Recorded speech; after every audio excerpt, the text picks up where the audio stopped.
Baik, bismillahirrahmanirrahim. Teman-teman sekalian, kita akan melanjutkan materi perkuliahan kita. Pada kesempatan kali ini kita akan mereview sedikit apa yang sudah kita diskusikan pada pekan sebelumnya, yaitu materi tentang paradigma kurikulum merdeka di madrasah. Jadi ini adalah hal yang paling penting sebelum kita mempelajari secara teknis implementasi daripada kurikulum merdeka, maka hal yang paling utama itu adalah apa paradigma yang dibawa oleh kurikulum ini, apa sudut pandang yang digunakan oleh kurikulum merdeka ini, sehingga itu menjadi ruh daripada pengimplementasian kurikulum merdeka. Nah, pekan lalu sudah saya sampaikan bahwasannya tugas dan fungsi kurikulum itu adalah untuk menghadapi tantangan zaman. Ketika zaman berubah, maka kurikulum bukan hanya boleh berubah, akan tetapi harus berubah. Kenapa? Karena ketika zamannya berubah dengan segala perkembangannya, kurikulumnya kok cuma itu-itu saja, maka dapat dipastikan kurikulum ini tidak akan berguna, tidak akan berfungsi di dalam menghadapi perubahan zaman. Maka dengan premis utama bahwasanya zaman itu berubah, maka kurikulum harus berubah, bukan hanya boleh berubah.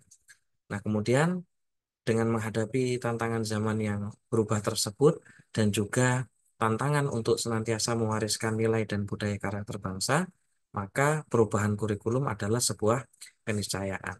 Tantangannya adalah kita sebagai guru pendidikan agama Islam, yaitu untuk senantiasa menyiapkan siswa kita agar mereka bisa berkontribusi di dalam eh, apa zamannya, akan tetapi tetap memiliki nilai-nilai religiusitas.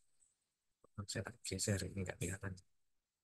Nilai-nilai religiusitas dan itu harus berakar daripada budaya bangsa. Maka ini merupakan hal mendasar kenapa kurikulum itu berubah. Selanjutnya kita menghadapi tantangan abad 21, yang mana di dalam abad 21 ini kita ketahui bahwa kita atau pendidikan itu harus berubah di dalam paradigmanya. Kenapa? Karena ketika kita hanya memberi ilmu pengetahuan, kita pahami bersama bahwasanya internet knows everything. Internet juga bisa melakukan itu. Maka kalau kita hanya melakukan dengan penyampaian informasi, ya kita akan dengan sangat mudah digantikan oleh teknologi seperti itu. Nah, ini ada 12 kecakapan mendasar yang perlu dikuasai oleh siswa, bahwa karena tantangannya itu bukan kurangnya informasi, akan tetapi banjirnya arus informasi, menjadikan kita harus memiliki sikap kritis. Sikap kritis ini adalah sikap dasar.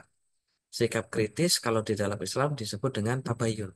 Bahkan sifat tabayun ini telah diajarkan oleh Islam sejak 1,5 abad tahun yang lalu. Inja akum fasikun binaba'in fa tabayyanu.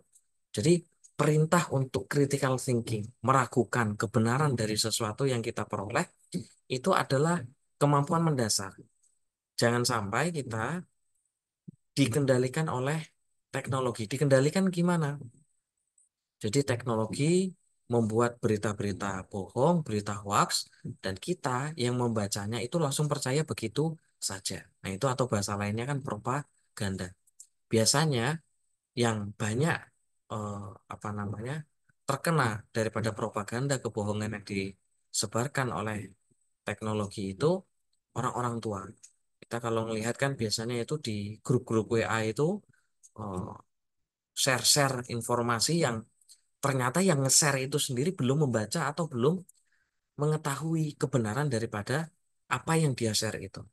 Coba kalau misalnya kalian tanya kepada yang nge-share berita di WA, kalian tanya, ini isinya tentang apa? Atau ini mesti benar atau enggak? Mesti jawabannya dia akan berkilah dengan menjawab, enggak tahu, saya cuma nge-share. Mesti kan kayak gitu.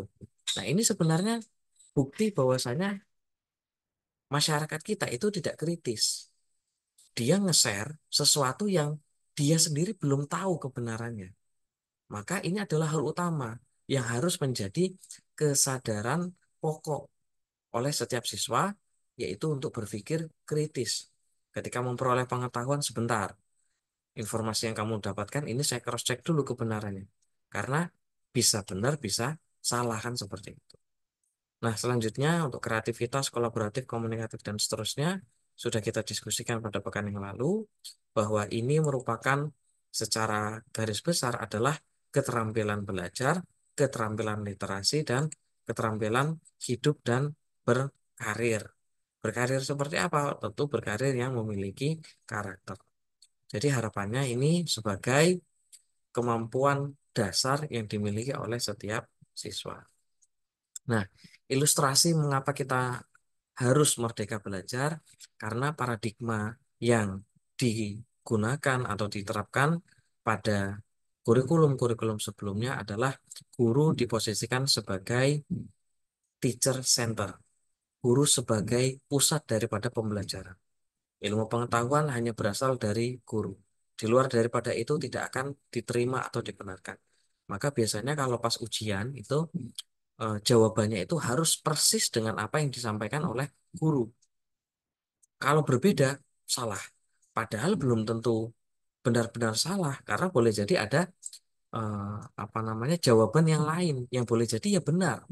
Tapi kalau berbeda dengan apa yang disampaikan oleh guru, maka dapat dipastikan jawaban itu salah. Jadi semuanya harus manut dengan apa yang disampaikan oleh guru. Seperti contohnya di sini, siswa itu pengen berpikir bundar, tapi gurunya pengennya kotak. Ya sudah semua dibuat sekarapnya guru. Sekarang paradigmanya tidak, bukan sakarepe guru, tapi menyesuaikan dengan kebutuhan siswa. Bukan juga sakarepe siswa. Nah, kan banyak yang salah kaprah. Jadi merdeka belajar itu dianggap siswa itu sakarepe. Mau belajar ya bisa, nggak belajar ya bisa. Pada akhirnya kita ketahui jelas yang dipilih adalah mereka tidak mau belajar. Sehingga yang muncul apa? Ketika dalam penerapan kurikulum merdeka ini, siswa yang dibebaskan, dimerdekakan untuk belajar apa yang mereka sukai, ternyata yang mereka pilih itu bukan materi yang mereka sukai. Dianggapnya merdekanya itu boleh belajar, boleh enggak. Akhirnya kalau mereka beranggapan boleh belajar, boleh enggak, yang milih itu ternyata lebih banyak yang enggak belajar. Jadi kan merdeka belajar ini sebenarnya tergantung dari sudut pandang. Kita diberikan kebebasan, tapi kebebasan ini ya memang harus sepintar-pintarnya kita di dalam memanfaatkan. Kalau kita tidak pandai menggunakan kebebasan ini, ya yang dipilih itu justru malah tidak belajar itu tadi karena dianggap lah kan merdeka, bebas saya mau belajar boleh enggak. Padahal merdeka belajar bukan itu. Merdeka belajar itu ya belajar sesuai dengan yang mereka inginkan atau sesuai dengan kecenderungannya. Nah, ini ilustrasi yang menjadikan kebutuhan di dalam perubahan kurikulum Merdeka. Maka dengan berbagai macam problem dalam dunia pendidikan, harapannya kurikulum Merdeka ini menjadi obat dengan berbagai macam diagnostik daripada gejala-gejala pembelajaran atau dunia pendidikan pada tahun-tahun atau periode sebelumnya, harapannya kurikulum Merdeka ini dapat menyelesaikan permasalahan tersebut. Nah, apa yang menjadi ciri khas dari kurikulum Merdeka? Tentu, sebagaimana kita ketahui, selain daripada pembelajaran dan penilaiannya, yaitu pembelajaran berbasis project atau biasa dikenal dengan PJBL, Project Based Learning, pembelajaran berbasis project. Tapi jangan salah paham juga, pembelajaran berbasis project itu titik tekannya bukan di projectnya, akan tetapi titik tekannya di pengamalan nilai-nilai profil pelajar Pancasila dan profil pelajar rahmatan lil alamin kalau di Kemenang. Jadi nilai gotong royong, nilai kolaborasi, bekerja sama itunya, nilai dalam prosesnya, bukan hasilnya. Karena banyak yang salah kaprah juga menganggap project based learning itu hasilnya projectnya itu harus yang bagus, harus yang wah. Sehingga karena pengen bagus yang wah itu tadi akhirnya membutuhkan biaya yang banyak. Padahal nilai daripada pembelajaran berbasis project yang diharapkan itu dalam prosesnya. Oh, ketika mereka ada 5 kelompok, itu yang kerja itu lima-limanya semua atau hanya satu orang. Nah, kan kayak gitu. Kalau cuma satu orang berarti mereka belum memiliki sikap bertanggung jawab. Kenapa? Lah orang Ada 5 kelompok, 5 orang dalam satu kelompok kok yang kerja 1 orang, 4 lainnya berarti tidak bertanggung jawab. Walaupun mungkin kalau secara hasil bagus, entah itu karena 1 orang ini tekun buatnya atau beli atau ya dengan berbagai macam upaya. Tapi bisa dikatakan bahwasanya pembelajaran berbasis proyeknya itu gagal. Kenapa? Karena tidak mencapai daripada pengamalan nilai-nilai profil pelajar Pancasila. Kenapa? Ya, orang dimintanya itu berkolaborasi, bergotong royong. Kok yang ngerjain 1 orang? Kalau seperti itu dianggap apa? Gagal. Akan lain halnya ketika 5 orang yang diberikan tugas semuanya kerja, tapi hasilnya nggak terlalu bagus. Itu justru dikatakan pembelajaran yang berhasil. Nah, jadi paradigma ini harus dipahami. Kemudian untuk kekhasan madrasah, dalam kurikulum Merdeka kita ketahui bahwa ada di dalam pengamalan nilai-nilai agama, Islam terutama. Jadi nilai-nilai agama Islam itu menjadi ruh, seperti perspektif ibadah kepada Allah. Jadi belajar itu bukan semata-mata perbuatan duniawi, tapi belajar itu harus diniatkan untuk beribadah kepada Allah. Kemudian hubungan guru dan peserta didik itu yang luar biasa ikatannya atau hubungannya. Jadi guru dan murid itu bukan transaksional, bukan hanya sekadar kenal, bukan hanya sebatas guru menyampaikan sesuatu, murid menerimanya tidak, tapi harus ada pola komunikasi yang dibangun atas dasar mahabbah fillah. Maka kalau itu sudah terjadi, guru ya akan mendoakan muridnya, murid juga akan senantiasa mendoakan guru. Jadi guru mendoakan muridnya biar berhasil, biar sukses, biar ilmunya berkah. Murid pun seperti itu, mendoakan kepada gurunya agar ilmu yang dipelajari itu dapat menjadi ilmu yang bermanfaat. Nah, ini nggak ada dalam sistem kurikulum merdeka, apa namanya, modern itu nggak ada kayak gitu. Nah, maka kita sebagai guru PAI itu yang harus menanamkan nilai-nilai. Nah, selanjutnya dalam pengelolaan pembelajaran kurikulum merdeka, ada beberapa hal pokok yang harus kalian pahami. Apa itu? Di dalam kurikulum merdeka kita akan mengenal beberapa istilah. Istilah yang pertama namanya CP. Apa itu CP? CP adalah capaian pembelajaran. Setelahnya TP. TP adalah tujuan pembelajaran. Kemudian ATP. ATP itu apa? Alur tujuan pembelajaran. Nanti juga kita akan memahami terkait dengan apa yang disebut dengan pembelajaran berdiferensiasi. Nah, teman-teman sekalian, hal yang paling utama kita pahami dalam kurikulum Merdeka adalah pembelajaran dan asesmen itu sebagai sebuah satu kesatuan. Jadi, ketika proses pembelajaran pada saat itu juga guru harus melakukan asesmen. Asesmen yang dimaksud bukan asesmen atau penilaian sumatif dengan memberi nilai tidak, tapi lebih kepada asesmen di dalam proses pembelajaran atau yang bisa dikenal dengan asesmen formatif. Asesmen ini tujuannya untuk apa? Tujuannya adalah agar proses pembelajaran ini senantiasa diupayakan menjadi semakin lebih baik ke depan. Oh, kok pakai diskusi, pakai ini malah rame ya. Berarti saya harus mengubah jenis pembelajaran. Jadi, asesmen itu banyak manfaatnya, bukan hanya memberikan nilai. Nanti ada juga asesmen diagnostik atau asesmen awal. Nah, setelah ini akan kita diskusi. Kemudian tujuan pembelajaran, cara menyusunnya dari mana? Cara menyusunnya adalah dari capaian pembelajaran. Siapa yang membuat capaian pembelajaran? Kemdikbud atau pemerintah. Jadi pemerintah membuat capaian pembelajaran yang mana capaian pembelajaran ini harus dicapai oleh guru di dalam mengamalkan pembelajaran. Cara mencapainya gimana? Ya disusunlah dalam bentuk tujuan pembelajaran. Nah, cara menyusun tujuan pembelajaran nanti setiap sekolah, setiap wilayah itu berbeda. Kenapa?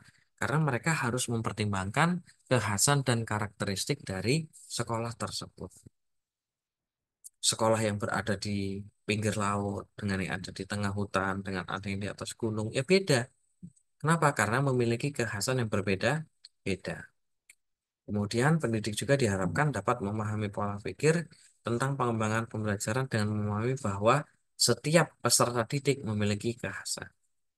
Jadi yang dianggap memiliki kekhasan itu bukan hanya sekolah, melainkan peserta didik juga. Setiap peserta didik itu memiliki kecenderungannya, memiliki kecerdasannya. Maka kalau kita telah membawa keyakinan ini dalam proses pembelajarannya nanti juga menggunakan pendekatan yang berbeda. Kenapa ya? Karena kan peserta didik punya kekhasan yang berbeda juga. Tidak mungkin setiap apa namanya kalau misalnya orang sakit itu setiap gejala itu dia punya obatnya masing-masing. Nggak mungkin obatnya satu obat untuk semua penyakit kan nggak bisa seperti itu. Nah, siklusnya seperti ini, bahwa pembelajaran dan asesmen itu merupakan proses dari pembelajaran yang harus diterapkan.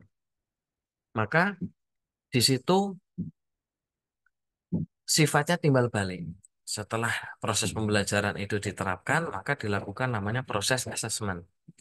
Asesmen ini adalah asesmen awal, asesmen diagnostik. Tujuannya bukan untuk menilai, tapi untuk mengetahui siswa kita itu berada di level mana.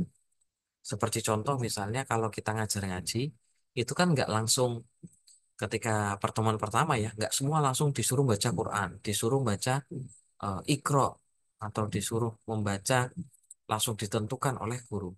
Tapi kan dites dulu, dites satu-satu siswa suruh baca. Oh, ini ternyata malah belum bisa baca sama sekali. Oh, ini sudah agak bisa, sudah kenal huruf hijaiyah. Cuma belum bisa cara membaca huruf hijaiyah yang disambung misalnya. Oh, ini dia sudah kenal huruf hijaiyah, sudah bisa baca huruf yang disambung tapi tajwidnya belum benar.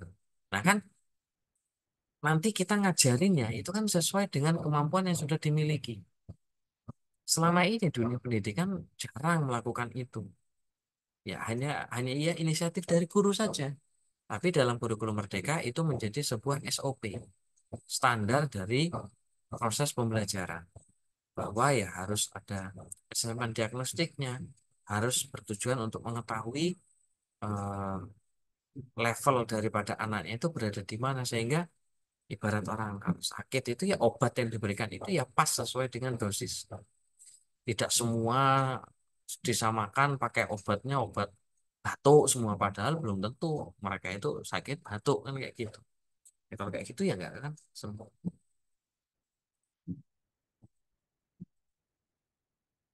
Nah, di sini ketika guru telah melakukan asesmen awal, itu tujuannya adalah untuk mengidentifikasi kebutuhan belajar siswa. Jadi nanti guru itu sekaligus mengukur sejauh mana kesiapan peserta didik, sejauh mana level peserta didik untuk diajarkan atau untuk diterapkan kompetensi yang akan dipelajari. Nah, jadi nanti setelah mengetahui itu maka hasilnya adalah penyesuaian dari rencana pembelajaran sesuai dengan tahapan pembelajaran peserta. Setelah itu proses apa namanya asesmen awal harus dipahami bahwa prosesnya itu bukan seperti ujian mengerjakan soal tidak, tapi bisa dibuat seperti permainan, bisa dibuat seperti game, bisa dibuat apa namanya seperti eh, hal-hal yang menyenangkan. Jadi ya tujuannya karena bukan untuk penilaian maka eh, pelaksanaannya juga itu ya bebas. Yang penting tujuannya tercapai. Selanjutnya, ketika diketahui bahwasanya peserta didik itu memiliki kesiapan yang berbeda-beda, memiliki level yang berbeda-beda, maka guru harus menerapkan pembelajaran berdiferensiasi. Nah, jadi istilah pembelajaran berdiferensiasi itu adalah dalam upaya untuk mengajarkan kepada siswa sesuai dengan kebutuhan. Gitu. Nah, pembelajaran berdiferensiasi itu tujuannya adalah agar guru dapat mengajarkan sesuai dengan level yang tepat. Teaching at the right level itu artinya mengajarkan sesuai dengan apa yang dibutuhkan oleh siswa. Nah, ini yang menjadi pembelajaran berparadigma baru. Paradigma barunya gimana? Jadi, ketika merumuskan tujuan pembelajaran, itu kita harus memahami terkait dengan karakteristik siswa kita. Setelah kita ketahui karakteristik siswa kita, maka kita akan mendesain pembelajaran dan asesmen yang sesuai dengan kebutuhan siswa. Jadi guru itu memang mau nggak mau harus belajar. Jangan sampai ketika ada guru ngajarnya kok itu, terus materinya itu, terus jawabannya cuma satu. Nah, saya sudah ngajar ini selama bertahun-tahun. Kalau saya ngajarin pakai cara yang lain, materi yang lain, berarti saya harus belajar lagi. Nah, terkadang itu hambatannya. Guru telah membatasi ilmu pengetahuan sendiri dari diri. Nah, kemudian dalam prinsip pembelajarannya yang menjadi titik tekan adalah ada 6 dari prinsip pembelajaran kurikulum merdeka. Yang pertama, membangun pembelajar sepanjang hayat. Apa itu? Membangun pembelajar sepanjang hayat itu artinya guru itu mengajarkan kepada siswa itu cara belajar. Bukan memberi pengetahuan, tapi memantik rasa ingin tahu. Kalau siswa sudah memiliki rasa ingin tahu, maka dapat dipastikan bahwa dia akan mencari pengetahuan bukan hanya di kelas. Dia akan nyari informasi di berbagai tempat lainnya dan seterusnya. Kemudian prinsip pembelajaran yang lain adalah mendukung pengembangan kompetensi dan karakter secara holistik. Jadi pengembangan kompetensi yang dimiliki oleh siswa juga karakteristiknya itu menjadi titik tekan. Yang ketiga, dirancang secara kontekstual dan melibatkan orang tua dan komunitas. Jadi kalau Ki Hajar dulu mengatakan ini sebagai tripusat pendidikan. Apa itu? Ya pendidikan itu tidak akan bisa tercapai kalau yang bekerja hanya satu saja, yaitu sekolah saja, hanya guru saja. Sedangkan di rumah, di masyarakat, siswa itu dibiarkan atau tidak diajar. Maka melibatkan orang tua dan komunitas masyarakat ini adalah hal penting agar proses pembelajaran itu benar-benar dapat diterima oleh siswa. Di sekolah, siswa diajarkan untuk berperilaku jujur kepada orang lain. Tapi di rumah, ternyata ketika mereka sedang berada dalam rumah, ada bapaknya, ada ibunya, ada yang mencet bel, ada tamu. Jawaban orang tua bukan disuruh untuk membukakan bel, tapi justru ngomong, Bapak nggak ada di rumah ya, kayak gitu. Nah, itu kan menjadikan percuma apa yang diajarkan nilai-nilai kejujuran di sekolah, tapi kenyataannya di rumah orang tua itu mengajarkan seperti itu.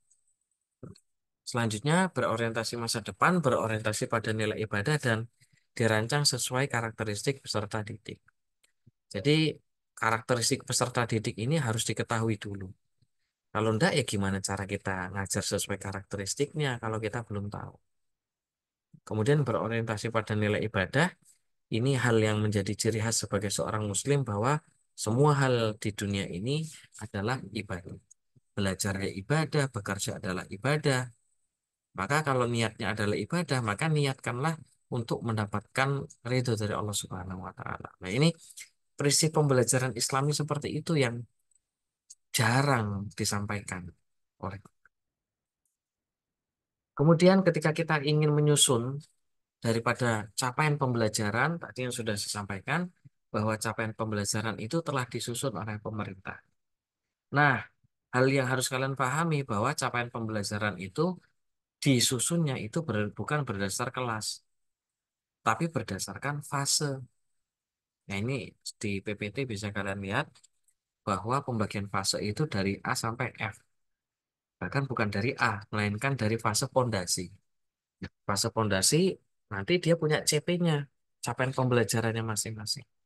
Fase A, B, C itu punya CP-nya masing-masing. Nah, yang menarik di sini, karena fase itu merupakan gabungan, ya, gabungan daripada kelas. Kalau yang SD itu dia gabungannya dua kelas. Kelas satu sama kelas 2 itu fase A, kelas 3 4 fase B, kelas 5 6 fase C. Jadi apa yang diajarkan itu basisnya bukan berdasar kelas, tapi berdasarkan fase. Untuk fase A siswa harus sudah bisa apa, siswa kemudian fase B siswa harus bisa apa dan seterusnya. Nah, di sini kalian bisa melihat bahwa fase A itu SD, SMP atau kejar paket kelas 1 2, B 3 4, C 5 6 dan D itu yang paling banyak 7 8 9. Nah, ini kan levelnya yang ada di tingkat SMP. Kemudian fase E itu apa? Kelas 10 hanya satu kelas ya, itu di fase E. Kemudian kelas 11 dan 12 itu di fase F. Jadi nanti kita menyusun daripada capaian pembelajaran itu bukan berdasarkan tingkatan kelas, tapi berdasarkan tingkatan fase. Nah, ini saya harap teman-teman telah mengetahui atau memiliki gambaran ya, terkait dengan ada pembagian fase ini, dan kemudian saya ini sekarang berada di kelas apa atau berada di tingkat mana. Itu harus bisa dilihat menyesuaikan dengan fase.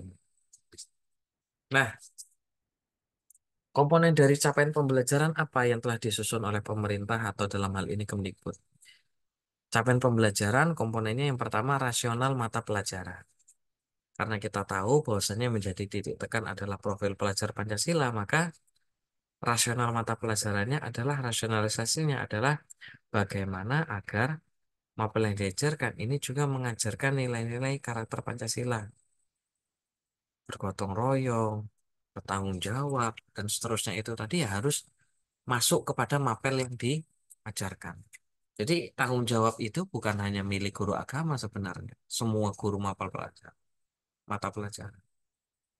Kemudian tujuan mata pelajaran itu ada di dalam CP karena tujuan pelajaran itu adalah kemampuan yang dicapai oleh peserta didik setelah dia mempelajari pelajaran tersebut.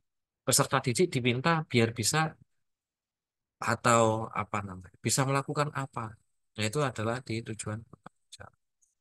Kemudian yang ketiga, karakteristik mata pelajaran ya, berupa elemen-elemen dan domain mata pelajaran. Ini saya kira teman-teman perlu memahami istilah seperti elemen itu nanti banyak kita temukan. Kemudian capaian dalam seluruh fase, dalam setiap fase secara keseluruhan, ini artinya kompetensi pembelajaran itu dibuatnya berdasarkan fase. Fase A siswa bisa apa, fase B siswa bisa apa.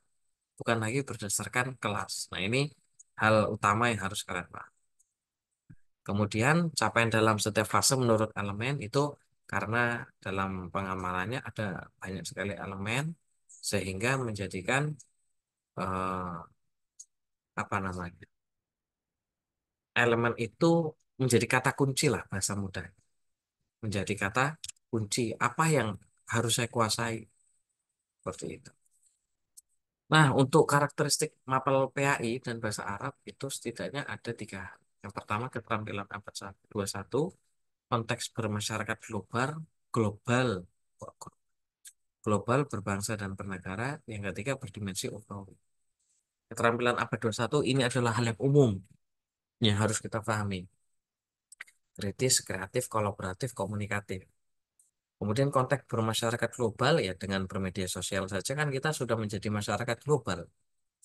Kita bisa melihat postingan orang yang ada di luar negeri, bahkan buat konten-kontennya itu bisa kita saksikan. Mereka juga bisa seperti itu.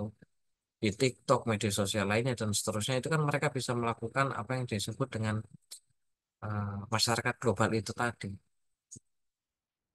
Membuat sebuah tren, itu tidak ada lagi batasan, oh ini khusus Indonesia, khusus ini enggak.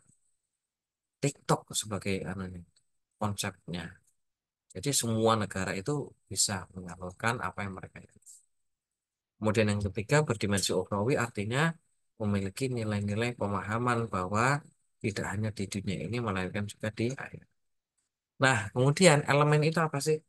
Elemen itu, nah ini nanti saya bukakan setelah ini. Ini kalau contohnya di matematika itu seperti elemen bilangan, aljabar, pengukuran geometri. Kalau misalnya di PAI, utamanya misal contohnya di mata pelajaran akidah alam, elemennya itu ya akidah, akhlaknya.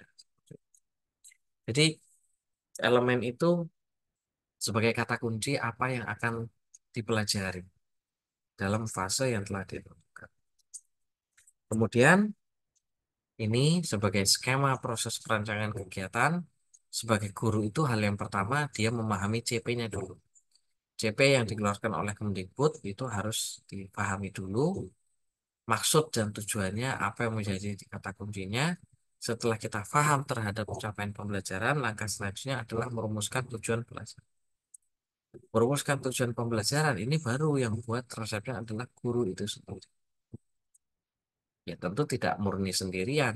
Dia bisa berkolaborasi, bisa gotong royong, bisa ya banyaklah caranya. Nanti setelah ini baru dijelaskan yang ada di bawah itu dalam rancang pembelajaran pendidik dapat.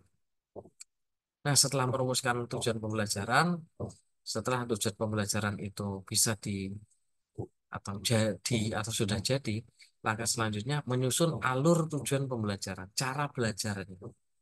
Bahasa lainnya kalau dulu namanya silabus. Jadi mana yang dipelajari duluan, mana yang dipelajari belakangan, mana yang di tengah-tengah. Nah, kan kayak gitu. Kemudian setelah menyusun alur tujuan pembelajaran, langkah selanjutnya adalah merancang proses pembelajaran. Maksudnya adalah bagaimana sih untuk mencapai tujuan pembelajaran itu kan sudah disusun alurnya, mana duluan yang dipelajari. Maka merancang pembelajaran itu caranya adalah gimana alur yang sudah dituju itu dapat dilaksanakan dengan baik. Metodenya mau gimana, caranya gimana, pendekatannya seperti apa dan seterusnya. Kemudian tujuan pembelajaran dan alur tujuan pembelajaran ini adalah eh, sebagai eh, perencanaan pembelajaran yang disusun oleh guru. Di dalam tujuan pembelajaran itu ada dua hal. Yang pertama kompetensi, yang kedua lingkup materi. Nah, ini saya buatkan contohnya ini.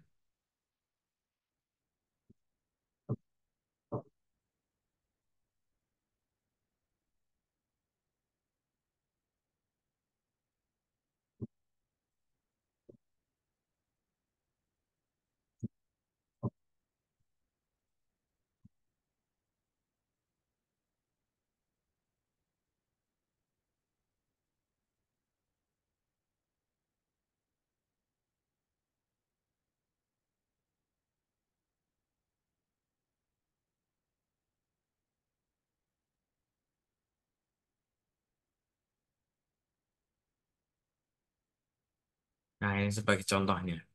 Ini adalah contoh dari TP, ATP, dan modul ajar. TP, ATP, dan modul ajar ini disusun oleh guru. Nah, jadi ini ngambilnya dari mana? Dari CP, dari capaian pembelajaran. Oke, bawain buat bisa ini.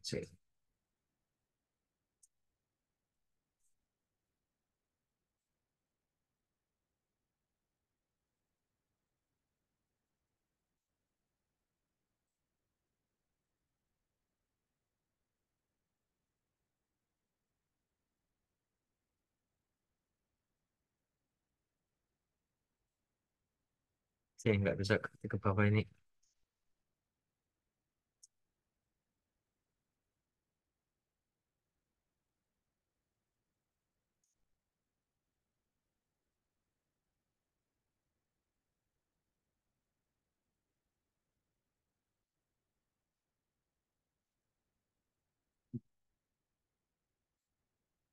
Tuh, ini udah saya klik di pinggirnya nggak mau ya.